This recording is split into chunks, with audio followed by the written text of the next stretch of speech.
Hello guys, എല്ലാവർക്കും എൻ്റെ പുതിയൊരു വീഡിയോയിലേക്ക് സ്വാഗതം. ഞാൻ ഇന്ന് പറയാൻ വന്നിരിക്കുന്ന വിഷയം എന്ന് വെച്ചാൽ, എൻ്റെ ചാനൽ ഞാൻ കുറേ നാളായിട്ട് എന്തൊക്കെ ചെയ്തിട്ടും എൻ്റെ ചാനൽ മോണിറ്റൈസ് ആവുന്നുമില്ല, എനിക്ക് സബ്സ്ക്രൈബേഴ്സ് കൂടുന്നുമില്ല. ഞാനിങ്ങനെ ഓരോ ദിവസവും സബ്സ്ക്രൈബർ കയറുന്നുണ്ടോ കുറയുന്നുണ്ടോ ഇങ്ങനെ നോക്കിക്കൊണ്ടിരിക്കലാണ് എൻ്റെ പ്രധാന പരിപാടി.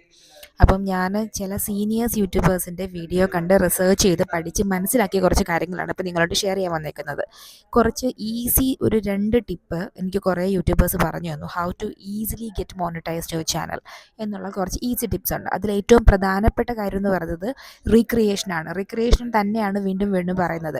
നമ്മൾ നല്ല ഡാൻസ് ചെയ്യുന്നൊരു വ്യക്തിയാണ്. ഒരു സീനിയർ ഡാൻസറിൻ്റെ, ഫോർ എക്സാമ്പിൾ ശോഭന മാമിൻ്റെ ഒരു ഡാൻസ് ചെയ്തൊരു വീഡിയോ എടുത്ത് ഞാനത് റീക്രിയേറ്റ് ചെയ്ത് അതിന് വേറെ കുറച്ച് സ്റ്റെപ്പും കാര്യങ്ങളും ഒക്കെ എൻ്റെ രീതിയിൽ ആഡ് ചെയ്ത് ഞാൻ പുതിയൊരു റീലോ ഒരു വീഡിയോ പോസ്റ്റ് ചെയ്യുമ്പം നിങ്ങൾ പറയും, അവൾ അത് തന്നെ വീണ്ടും ചെയ്തു, നല്ല ഭംഗിയുണ്ടെന്ന് പറഞ്ഞ് നിങ്ങൾ വീണ്ടും വീണ്ടും കാണും.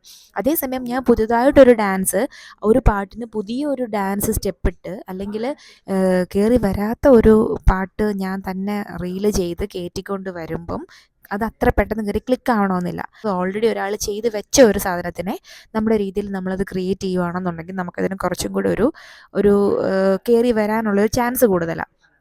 അപ്പം ഈ റീക്രിയേഷൻ എന്ന് പറയുന്നതിൻ്റെ എഫക്റ്റ് ചെറുതൊന്നുമല്ല. അപ്പം ഈ ഒരു കാര്യം എന്നെപ്പോലെ പുതുതായിട്ട് ചാനൽ തുടങ്ങി അല്ലെങ്കിൽ കയറി വരാൻ നിൽക്കുന്ന ആളുകൾ ഉണ്ടെന്നുണ്ടെങ്കിൽ ഈ ഒരു ട്രിക്ക് നിങ്ങളൊന്ന് ട്രൈ ചെയ്ത് നോക്കിക്കോ. എന്ന് പറയുന്നത് ബി ഫെമിലിയറൈസ്. നമ്മൾ എത്രയും പെട്ടെന്ന് ഏറ്റവും ഫാസ്റ്റിൽ നമ്മുടെ ഫേസ് ഫെമിലിയറൈസ് ആക്കുക വ്യൂവേഴ്സിന്.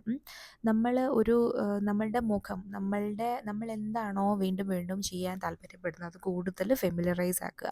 നിങ്ങളൊരു 5 വീഡിയോ അല്ലെങ്കിൽ 6 വീഡിയോ തുടർച്ചയായിട്ട് നിങ്ങൾ അപ്ലോഡ് ചെയ്ത് കഴിയുമ്പം നിങ്ങളുടെ ഒരു വീഡിയോ കണ്ടു, 2 വീഡിയോ കണ്ടു, 3, ഇപ്പോൾ നിങ്ങളുടെ ഒരു 4 വീഡിയോ വ്യൂവേഴ്സ് സ്കിപ്പ് ചെയ്യുമായിരിക്കും, അല്ലെങ്കിൽ 5 വീഡിയോ സ്കിപ്പ് ചെയ്യുമായിരിക്കും. 6ാമത്തെ വീഡിയോ ആകുമ്പോഴത്തേക്ക് അവർ ഓട്ടോമാറ്റിക്കലി ചിന്തിക്കും ഇത് ഇടയ്ക്കിടയ്ക്ക് കയറി വരുന്നുണ്ടല്ലോ എന്ന് വിചാരിച്ച് നമ്മളുടെ മുഖം ഫെമിലിയറൈസ് ആവുന്നതോടൊപ്പം തന്നെ അവർ നമ്മൾ അപ്ലോഡ് ചെയ്ത എന്താണ് നമ്മൾ അപ്ലോഡ് ചെയ്തേക്കുന്നത് എന്ന് കാണാനുള്ള ഒരു താല്പര്യം പ്രകടിപ്പിക്കും. മുഖം ഫെമിലിയറൈസ് ആക്കി എടുക്കുക എന്ന് പറയുന്നത് റിക്രിയേഷനോടൊപ്പം തന്നെ ഭയങ്കര ഇമ്പോർട്ടൻ്റ് അർഹിക്കുന്ന ഒരു സംഭവമാണ്. അപ്പോൾ ഈ 2 ടിപ്സ് നിങ്ങളൊന്ന് പരിശീലിച്ച് നോക്കിക്കോ, ഒന്ന് ട്രൈ ചെയ്ത് നോക്കിക്കോ. എന്നെപ്പോലുള്ള പുതിയ യൂട്യൂബേഴ്സിന് വേണ്ടിയാണ് കേട്ടോ ഞാൻ ഈ ഐഡിയാസ് പറയുന്നത്. ഓൾറെഡി വെൽ ഗ്രോണപ്പായി നിൽക്കുന്ന ആൾക്കാരോട് പറയുന്ന കാര്യമേ അല്ല, കയറി വന്നുകൊണ്ടിരിക്കുന്ന ആളുകളോട് പറയുന്ന കാര്യമാണ്. ഓക്കെ, ശ്രമിച്ച് നോക്കാം നമുക്ക് ഒരുമിച്ച്. എന്തെങ്കിലും ഇത് പ്രാക്ടിക്കൽ ആവുന്നുണ്ടോ ഇല്ലയോ എന്നുള്ളത് നമുക്കറിയാൻ പറ്റുമല്ലോ.